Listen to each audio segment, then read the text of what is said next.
जय जिनेन्द्र।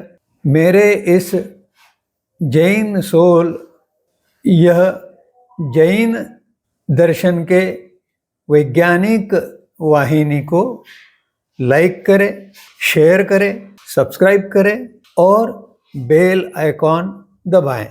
और आप हमें हमारे वीडियो के नीचे दिए गए पेज पर भी फॉलो कर सकते हैं। जय जिनेन्द्र। एक गुण प्रामाणिकता, इसका बड़ा प्रभाव रहता है। प्रामाणिकता, इसका अर्थ समझना इतना सरल नहीं है, तो उसके भाव को समझाने के लिए आज एक कथा सुनाते हैं। विदेशों में भी भीख मंगे है। यह बात दूसरी है कि हमें लगता है कि अमेरिका में कोई भीख नहीं मांगता या यूरोप में किसी देश में कोई कभी भीख नहीं मांगता, परंतु वास्तविकता में वहाँ भी भीख मंगे हैं। ऐसे ही एक भीख मांगने वाले एक छोटे से बच्चे के संबंध में यह कथानक है। उस गांव में एक यात्री निवास, जिसे आजकल होटल कहा जाता है, वह था। और उस निवास में विदेशों से लोग उस ग्राम के आसपास जो विभिन्न दर्शनीय स्थल थे उन्हें देखने के लिए आते थे। तो यह भीख मंगा लड़का जो था, यह उस निवास के पास उन लोगों से भीख मांगता था।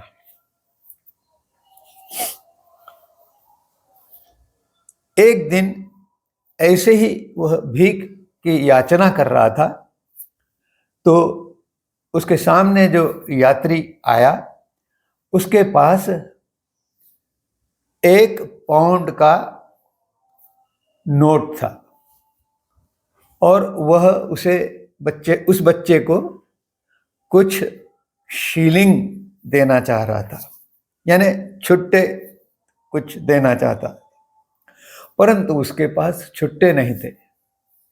तो भीख मंगे लड़के ने प्रार्थना की कि वह जो पाउंड का नोट है वह उसे दे दे और वह छुट्टे लाके उस यात्री को दे देगा। उसमें से वह जो कुछ चाहे भीख मंगे को दे दे। यात्री झंझट से जल्दी छुटकारा चाह रहा था, इसलिए उसने वो 1 पाउंड का नोट उस लड़के को दे दिया। अब उस पाउंड के छुट्टे के लिए वह लड़का भागदौड़ करने लगा, परंतु आसपास उसे ऐसे कोई स्थान नहीं मिला कि उसे उस पाउंड का छुट्टा पैसा मिले। उसने काफी भागदौड़ की, परंतु इस भागदौड़ के चक्कर में उसे बहुत विलंब हो गया। इस बीच यात्री अपने विभिन्न स्थानों को देखने के लिए चल दिया। जब छुट्टे मिले और वह लड़का यात्री निवास के पास लौट आया, तो उसकी उस यात्री से भेंट नहीं हुई। अब वास्तविक जो कथानक है यहां से प्रारंभ होता है। उस भीख मंगे बच्चे को चिंता हुई कि अब मैं उस यात्री के ये छुट्टे कैसे दे पाऊंगा, वह यात्री कहाँ मिलेगा। और फिर उसने उस यात्री के संबंध में उस यात्री निवास में पूछताछ की, तो पता चला कि वह यात्री तो उस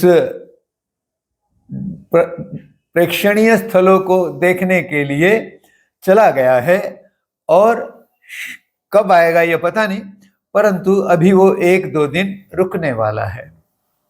तो बच्चे के मन में चिंता कुछ कम हुई और वह उस यात्री के आने की प्रतीक्षा करने वहाँ बैठा रहा, क्योंकि उसे यह चिंता थी कि अगर वो कहीं चला गया और उसी समय वह यात्री आ गया तो फिर से उस यात्री से भेंट नहीं होगी, और यह 1 पाउंड का जो छुट्टे मिला है वह उसे दे नहीं पाएगा। इसलिए वह प्रतीक्षा करता रहा। अब संयोग ऐसा बना कि वह यात्री तीसरे दिन लौट के आया। इस लंबे काल में उस लड़के के मन में यह विचार नहीं आया कि ठीक है, अब यात्री से मुलाकात नहीं हो रही है तो मैं क्या कर सकता हूं, और इसलिए वह पाउंड अपने पास ही रख ले, या अब मुझे भूख लगी है, मैं क्या करूं, पहले कुछ खा लेता हूं और फिर लौट के आ जाऊंगा। इस प्रकार संभावना पूर्वक विचारों को टालते हुए वह यात्री के अनुपस्थिति में उस यात्री निवास के पास ही रहकर उस यात्री की प्रतीक्षा करने लगा।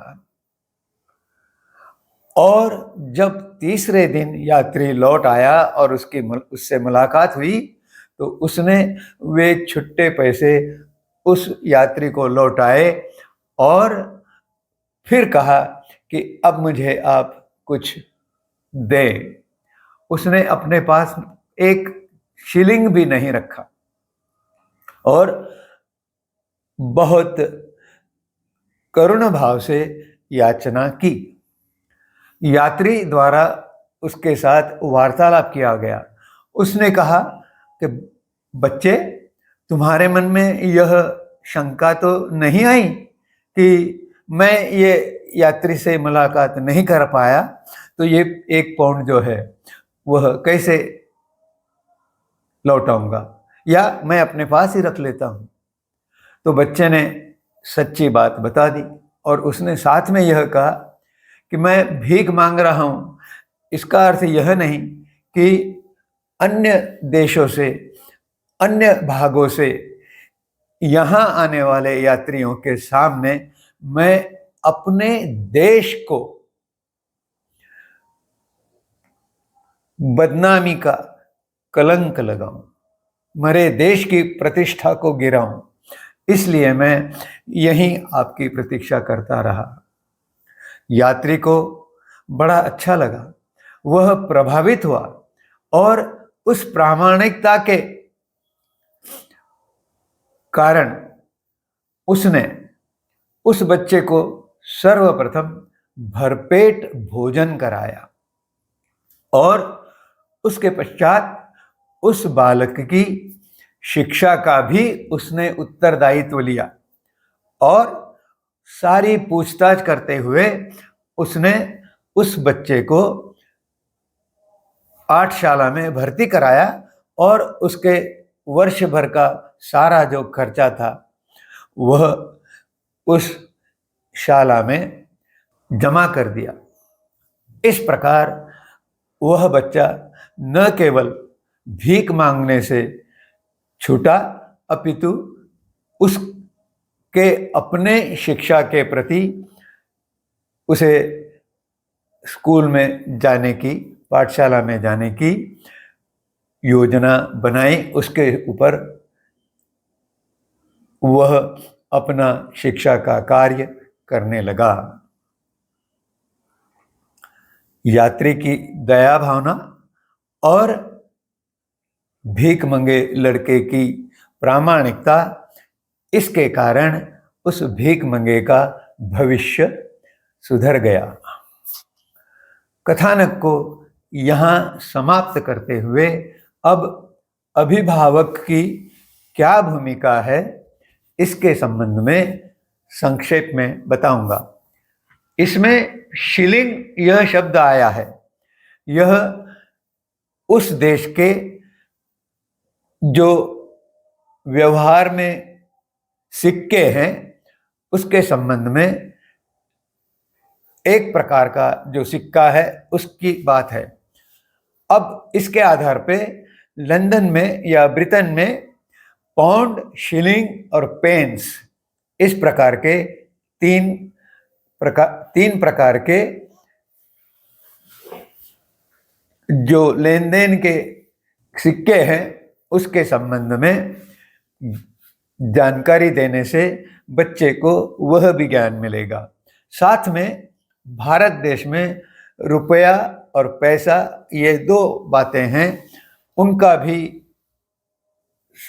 संबंध बताते हुए बच्चे को वह बात समझ में आएगी।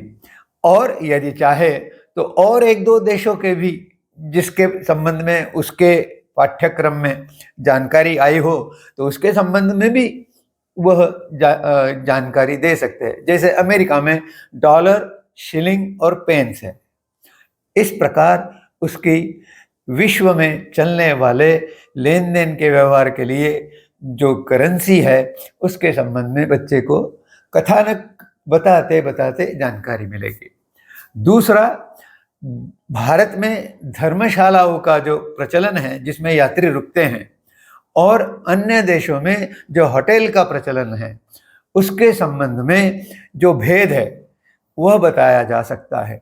धर्मशालाओं में प्रायः कोई शुल्क नहीं लिया जाता, लेकिन विदेशों में जो मोटेल या होटल होता है उसमें शुल्क लेकर, पैसा लेकर ही रहने की ये व्यवस्था की जा सकती है। और प्रामाणिकता, इस गुण के संबंध में और भी अपने परिवेश के अनुसार बातचीत करते हुए जैन दर्शन का अदत्ता दान, यह सिद्धांत भी बताया जा सकता है। अदत्ता दान का अर्थ है जब तक कोई चीज दी नहीं गई तब तक उसे स्वयं स्वीकार न करे। अगर वह स्वीकार की गई तो वह एक प्रकार से चोरी होगी।